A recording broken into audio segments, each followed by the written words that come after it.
my name is Gerald. I'm one of the designers of ColorsKit, here to show you ColorsKit.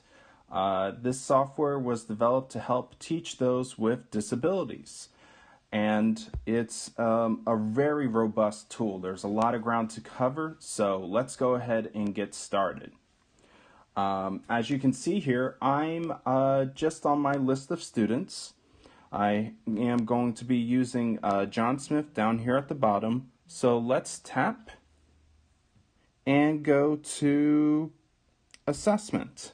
Let me just hop in the comments. I'm just letting you guys know if you have questions, feel free to leave them here. All right. So, first things first, we're going to start off with an assessment, a great way to get a baseline of your students' skills.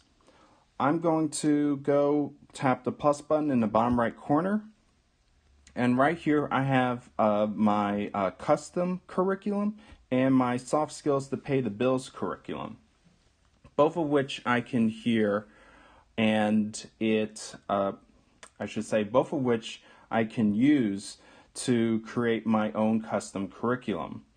I can select a couple of different skills, so from the soft skills domain, and then the skill levels, and then I can select various skills that will make up my assessment. Or I can just go and select them all. When I go to save, I will then see all of my achieved, partially achieved, and not achieved markings. So I can say that, hey, how good are they at managing teamwork? Well, they completely understand it, so I will mark it as achieved. Or they're balancing roles on team, I'm going to say that's partially achieved, and knowing your strengths and weaknesses, that's not achieved. So very quickly, just assessing the person's skills, and then I can save and take a look at their goals, which will be made up of all their partially achieved and not achieved skills. From here, I can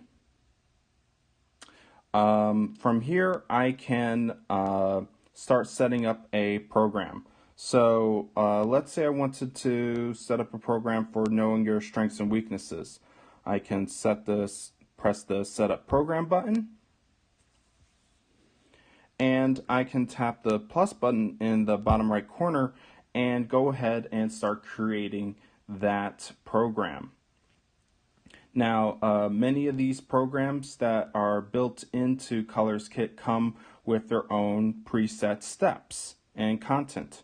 For example, right here, as you can see here, there's a couple of steps here that are already handily created for us when we create the program. We can also set the data capturing for that program. So we could set it to none and just have the student go through the program, or we can capture data for each one of these steps. So imagine any sort of task analysis program, from brushing your teeth to folding your clothes. A variety of different skills can be broken up and assessed. So I can go for simple correct or incorrect. I can even then set the chaining style, whether it be forward chaining, backward chaining, or total task completion, and I mark each step, mark each step. And with the forward and backward chaining, and also the total task completion, I could set up a criteria to know when do I want the app to automatically advance to the next level. What do I mean by the next level? Well, as you can see here for prompt hierarchy, we can set what types of prompts we're expected to give the student. So we're ranging from full physical prompts all the way to graduating this program by completing it with no prompts. There's also, you can do number and type of prompts. So if you want to calculate the exact number of times you did a full physical prompt, a faded physical prompt, and so on, you're able to do that. There's also ability to set up baseline data capturing and maintenance, but we won't go over that right now. For now, let's go and take a look at one of the programs that was created and see how that data capture works. So now I'm going to go to Program Play. And let's take a look at this Fold T-shirt program. Over on the right, you'll see 3 buttons: AP for assisted play, IP for independent play, and DP for datasheet play. If I go to assisted play, in this mode, it's meant to be that I would share the iPad with the student to show them some of the visual prompts and guidance, whether or not it's in a picture as you see here, along with maybe some audio that plays, or even a video that we recorded. So we would see this, show this to them, say, hey, take the bottom of the shirt and fold it up to the top. I can mark this step as being correct, incorrect, prompted, or not completed. And I'm going to say they did this step correctly. And then I have my next step, and I can mark it appropriately.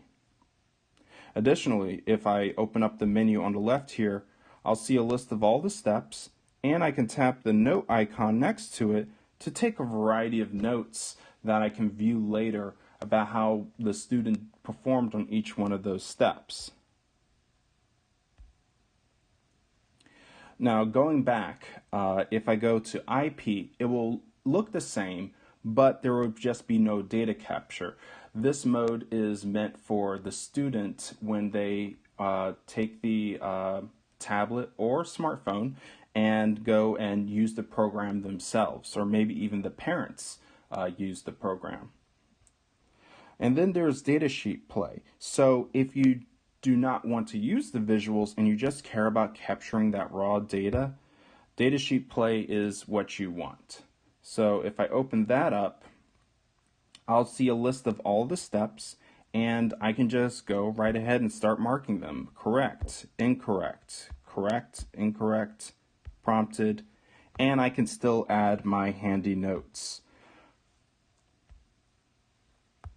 So let's just go ahead and mark all these, and I will save it.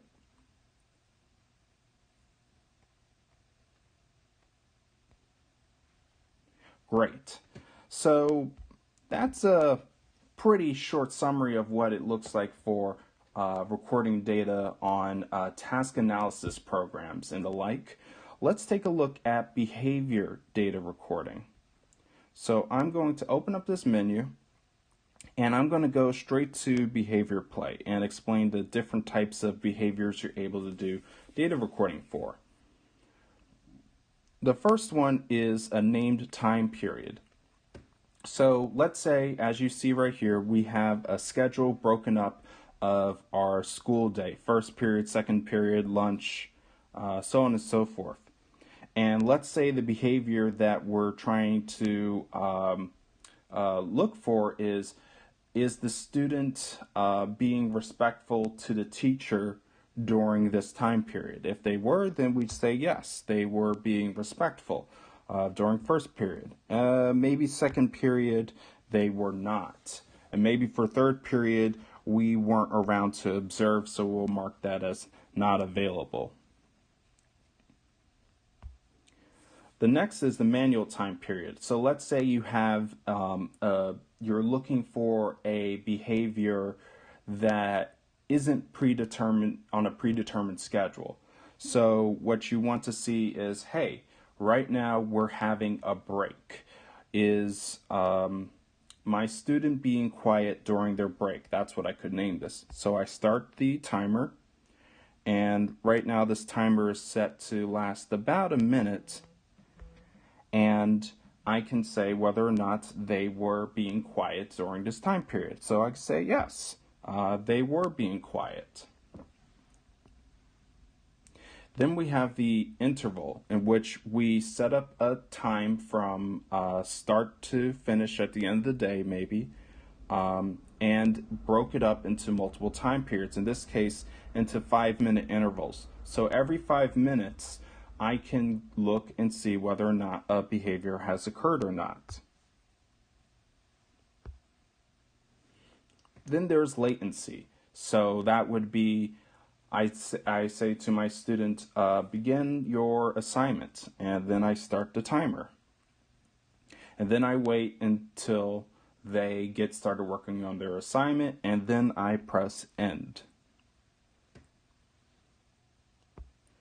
Duration. How long does a behavior last? So if I start my observation, so let's say we're going to say, in the same theme of work ethic, how long are they staying on their assignment? So when I say start the assignment, I'll start my observation. When they start working, I'll press the start button. If they get distracted, stop working for some reason, I'll press the end. They start working again, I'll just go ahead and start again. And when the whole assignment is completed, I will stop my observation. So that way I'll get a percentage of the amount of time the student was working on the assignment. And lastly is frequency and rate. So let's say we want to observe how many times is a student maybe biting their nails during the day. I will start my observation, and every time I see the behavior, I'll just tap the plus button. And if the behavior happens again, I'll tap it again. And then once I have finished observing, I will stop my observation and then be given a frequency and rate. Obviously the rate is really high because we observed for such a short amount of time, but it will make more sense in our graphs. Yes, we all love graphs. We all love taking a look at all of that consolidated data that we collected. So let's go take a look at that. So now I'll go to reports. And here we first start off on our assessment tab, in which we can see a summary of all the assessments that we have conducted.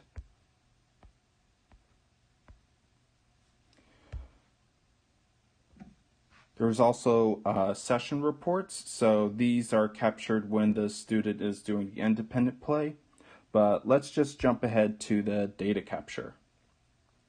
So here we can see the data collected for, let's say, the Fold T-shirt program.